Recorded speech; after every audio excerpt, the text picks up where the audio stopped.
Tapos na ang 2025 season, Pareng Dax. Pero sa lahat ng mga F1 fans, si Pareng Dax ang pinakamasaya sa pagtatapos ng 2025 season. Kasi sa 2026, babalik na yung idol niya sa Cadillac. Welcome sa 2026, ang bagong team ng F1, Cadillac F1 Racing. Yes. So for 2026 season, let's welcome yung bagong teams, sa Formula 1. One is Cadillac and then the other one is Audi.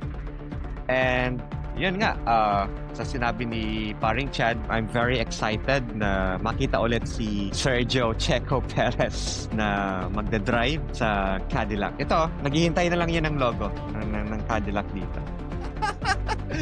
Kaya pala yan ang suot ni Pareng Dax. Nagbabadya na sa 2026 pala yung suot niya. Hindi lang si Pareng Checo. Isa pang magaling na number 2 driver ni Hamilton sa Mercedes noon. Si Valtteri Bottas. Let's all welcome Valtteri Bottas sa grid ulit by next year. It's going to be an exciting addition sa mga drivers kasi ang daming mga veterans, madami din tayong mga rookie. So I think there's just right balance ng mga drivers sa Formula 1. Malaking balita yun pagbabalik ni Checo tsaka ni Valtteri. Valtteri has 60 plus podiums. Checo has 39 plus podiums. Checo, correct. Kilala natin yan. Tawag na King of the Streets. Kinakain ni Checo ang Monaco tsaka Baku na pang-almusal. Monaco, Baku, Saudi Arabia. Abangan natin yung mga drives ni Checo dyan. Even Singapore. I heard very bullish yung Cadillac Formula 1 team sa development ng cars nila. I've heard na yung boss ng Cadillac or ng GM, General Motors, kasi siya yung mother company ng Cadillac. He was saying na don't even underestimate yung capability ng Cadillac Formula 1 team or ng General Motors. Kasi they've been there sa iba't ibang racing categories. So NASCAR, IndyCar, even sa mga World Endurance Racing, nandyan ang Cadillac. Nandyan ang General Motors. Oh, okay. So may history na rin sila ng winning. May winning tradition na rin pala sila. Given na sila yung talagang American team sa grid, including Haas, pero yung Haas kasi, yung headquarters niya nakakalat. So may headquarters yung Haas sa Europe, sa UK. If I'm not mistaken, meron din sila sa Italy.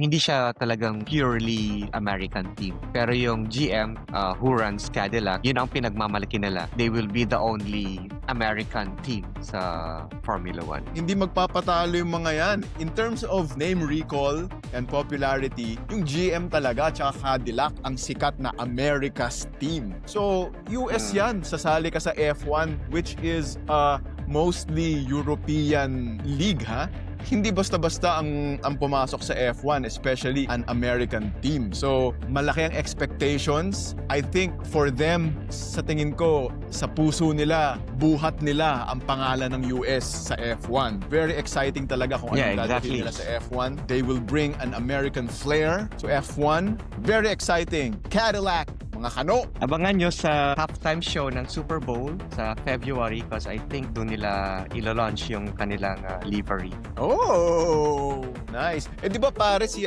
Checo last month nag-practice na sa Ferrari? Oo, and then yung mga lap times niya talagang competitive compared kay Charles Leclerc sa Fiorano, yung sariling test track na Ferrari. Huwag natin i-underestimate yung financial capability nila. So hindi sila tulad ng Haas na naglilimos talaga ng sponsorship. I think for Cadillac, they have it covered in terms of financial backing. Kasi buong Amerika naka-support sa Cadillac ngayon.